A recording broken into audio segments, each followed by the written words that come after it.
ஹாய்ங்க, நான் ஹேமா. ஸோ இந்த vlog பார்த்தீங்கன்னா, ஒரு weekend vlog. Saturday morning to evening vlog தான் பார்க்க போகிறோம். ஸோ நான் இன்றைக்கி காலையில் கொஞ்சம் லேட்டாக தான் எந்திரிச்சேன். ஏன்னா பொண்ணுங்க 2 பேத்துக்குமே லீவு. அவங்களுக்கு மட்டும்தான் டிஃபன் ரெடி பண்ணி கொடுத்தா போதும். மத்தியானம் அவங்க லஞ்சுக்கு வீட்டுக்கு வந்துடுவாங்க. ஸோ அதனால் அதுக்கு தான் ரெடி பண்ணிகிட்டு இருந்தேன். இன்றைக்கி காலையில் லீவுங்கிறதுனால பூரியும் சன்னா மசாலாவும் பண்ணலான்ட்டு அதுக்கு தான் எல்லாம் வந்து ரெடி பண்ணிகிட்டு இருந்தேன். ஏபிசி மால்ட் நான் தர்ணிகாவுக்கும் ஜெயிஸ்தாக்கும் வாங்கி கொடுக்கணும்னு நினைக்கிறது. ஆனால் வாங்கி இப்போ 1/4 கிலோ பாக்கெட் இருக்குது அப்படின்னா அது வாங்கினா சாப்பிட மாட்டாங்கன்னா அது வேஸ்ட்டாக போயிடும்.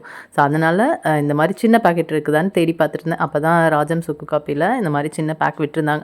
ஸோ இன்றைக்கி தான் ஃபர்ஸ்ட் டே அவளுக்கு கொடுக்க போகிறேன். எப்படி சாப்பிட்றா என்னன்னு தெரியல. ஆனால் ஷார்ட்ஸில் இது வந்து ரொம்ப நாளைக்கு முன்னாடி எடுத்த vlog. ஷார்ட்ஸ் ரெகுலராக பார்க்குறவங்களுக்கு தெரியும். நான் ரெகுலராக இப்போ வந்து கொடுக்க ஆரம்பிச்சிட்டேன். ஜெயிஸ்தாக்கு அந்த ஃப்ளேவர் பிடிக்கல, தர்ணிகாக்கு பிடிச்சிருக்கு. அதனால் அவள் வந்து சாப்பிட்டுட்ருக்கா. ஸோ சப்பாத்திக்கு மாவு வந்து பூரிக்கு மாவு பிசைஞ்சு வச்சுட்டேங்க. அதில் கொஞ்சமாக நெய் மட்டும் மிக்ஸி ஜாரில் அந்த ஃபுட் ப்ராசஸரில் தான் போட்டு பிசைஞ்சேன். கொஞ்சமாக கடைசியாக நெய் மட்டும் விட்டு பிசைஞ்சு வச்சா பூரி நல்லா சாஃப்டாக வரும். ஸோ அதனால் அதை வந்து ரெடி பண்ணி வச்சுட்டு மாவெல்லாம் எடுத்தேன்னா அதனால் ஃபுல்லாக அந்த இடமெல்லாம் சிந்திடுச்சு. ஸோ கையோடு எல்லாம் தொடச்சி விட்டுட்டு சன்னா மசாலாக்கு பார்த்திங்கன்னா ஒரு பெரிய வெங்காயம் 2 தக்காளி வந்து எடுத்து மிக்ஸி ஜாரில் போட்டு அரைச்சிக்கலாம். கொஞ்சம் பெரிய தக்காளி அந்த மாதிரி இருந்துச்சு. அதனால் ஒரு 1.5 தக்காளி மட்டும் நான் எடுத்துக்கிட்டேன். அதுக்கு மேலே வந்து எடுத்துக்கலாம். ஸோ இதெல்லாம் அரைச்சிட்டு நம்ம வந்து கிரேவி செய்ய ஆரம்பிச்சிடலாம்.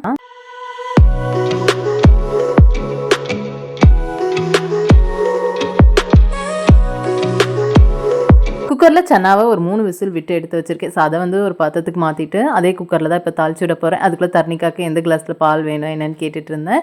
குக்கரில் கொஞ்சமாக எண்ணெய் சூடானதுக்கு அப்புறமேட்டு ஸ்பைசஸ் பார்த்திங்கன்னா பட்டை, கிராம்பு, கல்பாசி, அப்புறமேட்டு அன்னாசி மொட்டை இதெல்லாம் வந்து சேர்த்துக்கிட்டேன். ஏலக்காய் சேர்க்க மாட்டேன். ஏலக்காய் சேர்த்தா அந்த ஃப்ளேவர் அந்தளவுக்கு நல்லா இருக்க மாட்டேங்குது. ஸோ அதனால் ஏலக்காய் வந்து இந்த கிரேவிக்கு சேர்க்க மாட்டேன்.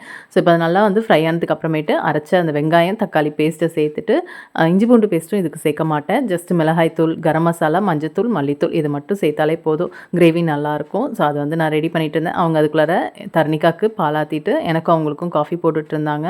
ஸோ இப்போ பார்த்திங்கன்னா கொஞ்சம் எண்ணெய் பிரிஞ்சு வர ஆரம்பிக்குது. இந்த ஸ்டேஜில் நம்ம வேக வச்ச அந்த சன்னா இருக்குல்ல, ஸோ அதை வந்து பாதி அரைச்சிட்டு பாதி முழுசாக அப்படியே போட்டுருவேன். தேங்காய்லாம் சேர்க்க மாட்டேன். இந்த மாதிரி செய்யும்போது சன்னா சாப்பிடாத குழந்தைங்க கூட ஆட்டோமேட்டிக்காக சன்னா வந்து அவங்களுக்கு வந்து போயிடும். ஸோ அதனால் நான் இந்த மாதிரி தான் வந்து பண்ணுவேனே.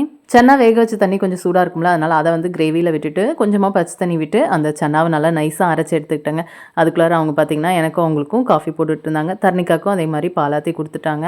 ஸோ கூட வந்து கொஞ்சம் கொஞ்சம் சின்ன சின்ன வேலையெல்லாம் செஞ்சு கொடுத்தாங்கன்னா காலையில் இந்த வேலையெல்லாம் வந்து செஞ்சு கொடுத்தாங்கன்னா நமக்கு கொஞ்சம் ரிலாக்ஸாக இருக்கும். ஸோ அப்பயும் தர்ணிகா வந்து எனக்கு சுகர் பத்தலை அப்படின்னு சொல்லி கேட்டுட்டு இருந்தா. ஸோ அதுவும் வந்து ஏன்னா ஏற்கனவே அதில் சுகர் இருக்கும். ஸோ பத்தலைன்னா கொஞ்சம் மட்டும் சேர்த்து கொடுப்பேன். ஸோ கொஞ்சம் நேரம் வெளியில் நானும் அவங்களும் உட்காந்து டீ குடிக்கலாம். எப்பயுமே டீ குடிப்போம். ஆனால் இன்றைக்கி டைம் இல்லை. அதனால் சும்மா கொஞ்சம் நேரம் ஒரு 5 நிமிஷம் மட்டும் உட்காந்துருந்தேன். காஃபி ஆடுற மாதிரி தெரியல. அதனால் நான் வந்து பூரி போட்டுக்கிட்டே அப்படியே வந்து காஃபி குடிச்சிடலான்னு சொல்லிட்டு நான் கிச்சனுக்கு வந்துட்டேன். ஸோ அவங்க உட்காந்து குடிச்சிட்டு இருந்தாங்க. இப்போ அந்த மசாலா எண்ணெய் பிரிஞ்சு வந்ததுக்கு அப்புறமேட்டு வேக வச்ச சன்னாவையும் சேர்த்தாச்சு.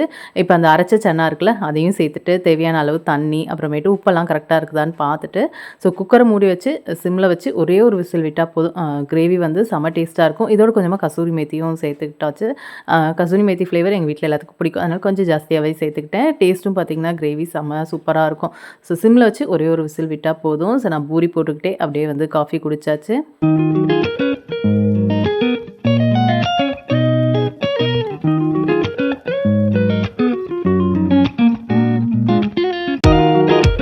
பூரி மட்டும் கொஞ்சம் மாவு டைட்டாக நல்லா பிசைஞ்சிட்டோம் அப்படின்னா நல்லா புசு புசுன்னு வரும். நம்ம சொல்கிற பேச்சு அது அப்படியே கேட்கும்.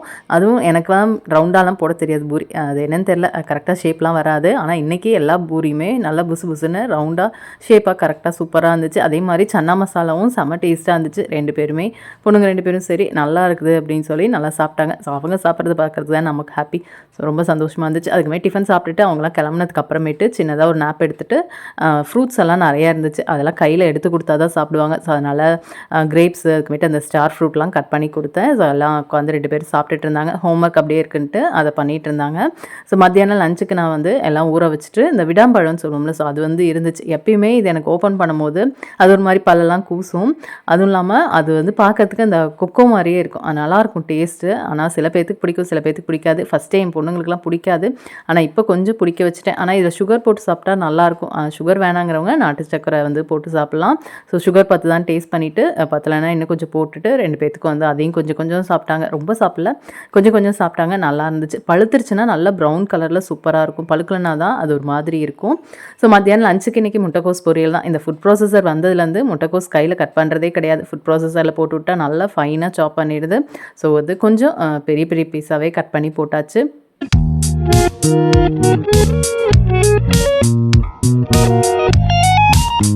இன்னும் ஃபைனாக சாப் பண்ணுறதுனாலும் சாப் பண்ணிக்கலாம். ஆனால் பொரியலுக்கு இது கரெக்டாக இருக்கும். ஸோ அதனால் இதோட வந்து சாப் பண்ணி எடுத்துகிட்டு இன்றைக்கி மத்தியானத்துக்கு கத்திரிக்காய் போட்டு சாம்பார் தான் வந்து தாளித்து விட்டுருந்தேன். முருங்கைக்காய் சாம்பாருக்கு எப்படி ஒரு ஃப்ளேவர் இருக்குதோ அதே மாதிரி கத்திரிக்காய் சாம்பாருக்கும் அது ஒரு தனி ஃப்ளேவர் இருக்குது.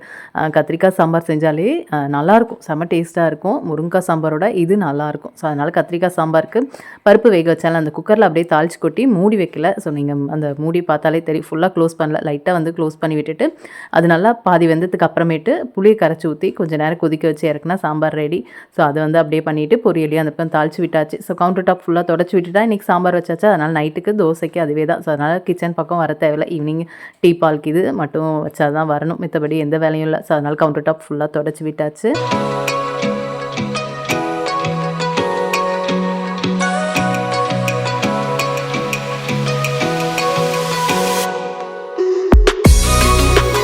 அதே மாதிரி சிம்னி, அடுப்பு எல்லாத்தையுமே தொடச்சி விட்டுருவேன். எப்பயுமே அடுப்பு சமையல் முடித்தோன்னே அந்த மேலே இருக்க ட்ரேவை பாத்திரம் விளக்குற மாதிரி அதையும் கையோடு விளக்கி வச்சுருவேன். ஸோ அதனால தான் அடுப்பு கொஞ்சம் பார்க்குறதுக்கு நல்லா இருக்குது. ஸோ வந்து ஃபுல்லாக அந்த வினிகர் ஸ்ப்ரே இருக்குல்ல, ஸோ அதை வச்சு எல்லாம் வந்து ஸ்ப்ரே பண்ணிவிட்டு ஜஸ்ட் தொடச்சி மட்டும் விட்டுருவேன். ஸோ பாத்திரம் கையோட கொஞ்சம் கொஞ்சம் சமையல் செய்யும்போது கழுவி வச்சுருப்பேன்ல, ஸோ அதெல்லாம் எடுத்து இந்த மாதிரி வந்து கவுண்டர் டாப் மேலே வச்சுட்டு ஃபேனை போட்டு விட்டோன்னா காஞ்சிரும். அதுக்கப்புறமேட்டு பாத்திரம் நம்ம விளக்குறதெல்லாம் விளக்கி முடிச்சுட்டா வேலை முடிஞ்சிச்சு. சாப்பிட்டு எல்லாம் கொஞ்சம் நேரம் ரெஸ்ட் எடுத்துகிட்டு ஈவினிங்காக சாமி கும்பிட்டாச்சு. ஸோ இந்த டே இப்படி தான் வந்து போச்சு.